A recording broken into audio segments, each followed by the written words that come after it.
So if you look at this table, among these gases, carbon dioxide has the highest solubility coefficient. So when we say a gas is soluble in solution, it can readily dissolve in solution. So that's why carbon dioxide, if you notice, it requires a lower partial pressure difference for it to diffuse from the pulmonary capillary into the alveolus. So the partial pressure of carbon dioxide in the arterial end of the capillary, I have it here, is 45. This is oxygen. For carbon dioxide is 45, and the alveolus is just 40, because carbon dioxide has a high solubility coefficient. Now, we said that all gases are non-polar. Therefore, they are not soluble in solution, right? So what makes carbon dioxide, therefore, soluble in solution if all gases are non-polar? What's the meaning of non-polar? Equal sharing of electrons. Very good. To be right, your name.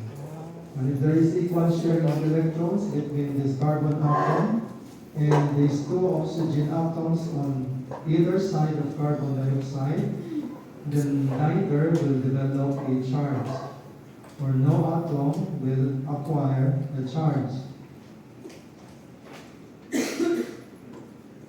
Okay. So how do we compare now the solubility of carbon dioxide and nitrogen? So how many times is carbon dioxide more soluble than oxygen? So you divide 0.57 by 0.024. So carbon dioxide is 23 times more soluble than oxygen. Okay. Yes.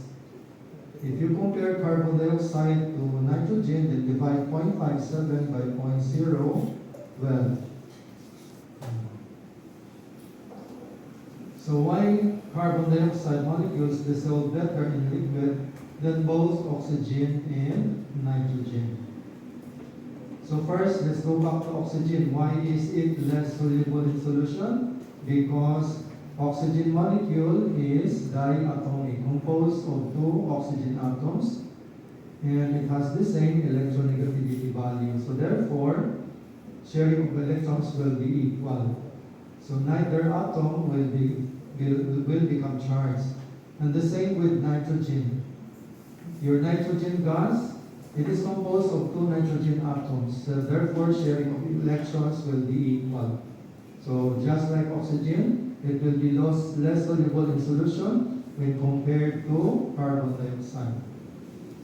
So we'll now discuss why carbon dioxide molecules have a high solubility coefficient. Now, it is said in the textbook that carbon dioxide is non-soluble and is non-polar in nature only if it will be frozen. So, therefore, what enables carbon dioxide to become soluble in water? When in solution or in the body fluids, carbon dioxide will undergo what is called asymmetric stretching motion. Carbon dioxide will undergo asymmetric stretching motion. So what will happen to carbon dioxide if it will undergo asymmetric stretching motion? If you look at this carbon dioxide molecule, the angle between oxygen atoms and this carbon atom is 180 degrees Celsius in terms of geometry. But when carbon dioxide will undergo an asymmetric stretching motion, it assumes now the geometry of water molecule, where the two oxygen atoms will differ in distance from the carbon atom. So let's assume this is a carbon dioxide molecule with carbon at the center, and these are two oxygen atoms.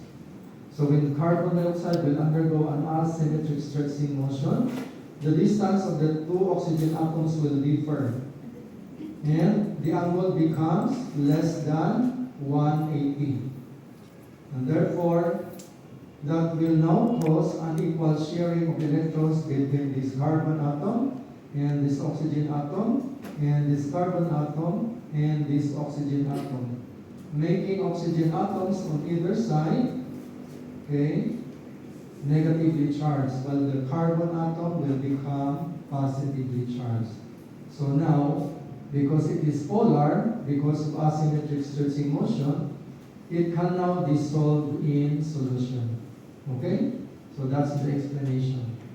The asymmetric stretching motion will allow the oxygen atom to move, and they can differ their distance in relation to the carbon atom. So resulting to unequal sharing of electrons. While if the geometry of carbon dioxide is like this, there is a 180-degree angle, then the force exerted by this oxygen atom in pulling the shared electrons between oxygen and carbon will be equal to the force exerted by this oxygen atom in pulling carbon or the atom's electron shared to the oxygen atom.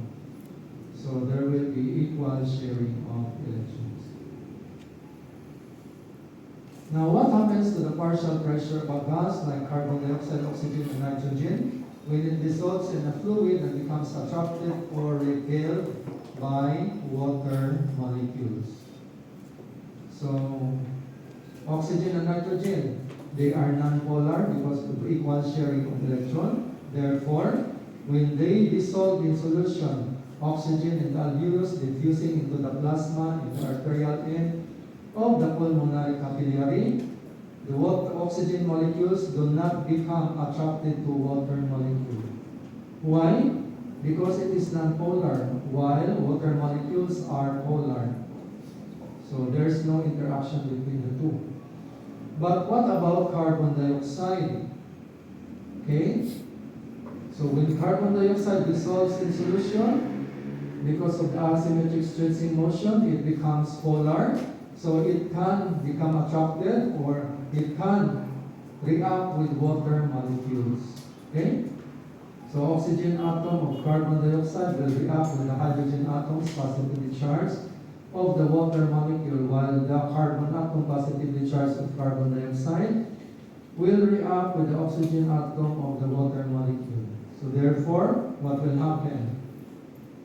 Carbon dioxide plus water becomes carbonic acid.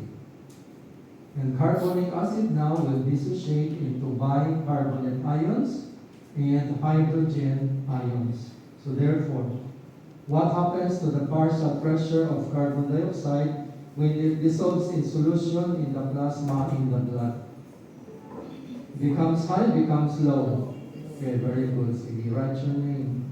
Give me an explanation why the partial pressure of carbon dioxide become low. Anybody? Partial pressure can be directly proportional with concentration. Okay, sige. Okay, very good. Sige, write your names. So, if carbon dioxide will react with water, some of the carbon dioxide molecules will be converted into carbonic acid. So therefore, it reduces the concentration now of carbon dioxide dissolved in solution because some of the carbon dioxide molecules will react with water, forming carbonic acid. So that's why the partial pressure exerted by a gas that dissolves or reacts with water molecule in solution or in plasma in the cytoplasm will be lower. What happens to the partial pressure of oxygen and nitrogen when they dissolve in solution? It will be high-low, or clean. High-low, clean. What will be the partial pressure of oxygen and nitrogen when dissolved in solution compared to carbon dioxide? Carbon dioxide is low. Carbon dioxide, oxygen and nitrogen will generate a higher, lower partial pressure when dissolved in solution. Okay, high. Sige, write your name. So, high. Okay? Okay. So now we discuss vapor pressure of water. How is inhaled air humidified in the airways?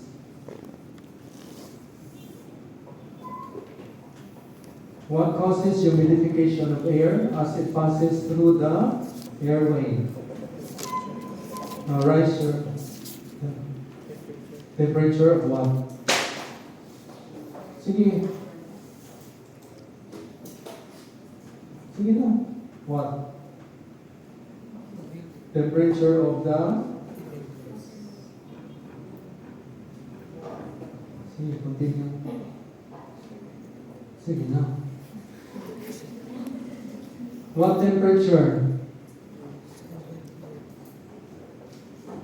Increase in temperature. What causes the increase in temperature? Sige, I give you a point for that. Those who haven't answered, give me an answer, explanation.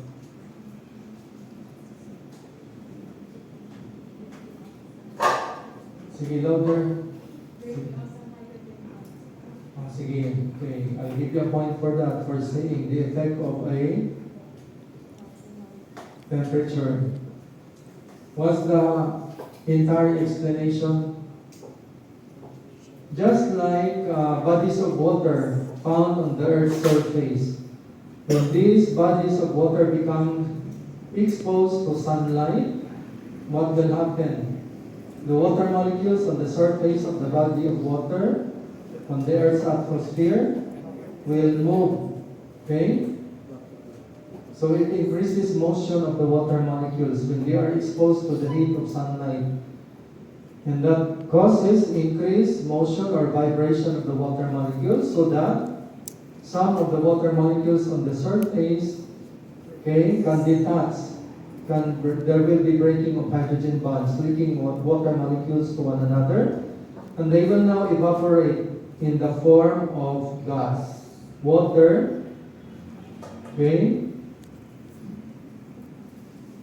from a liquid state, it becomes now transformed into a gaseous state. So what happens in our airway?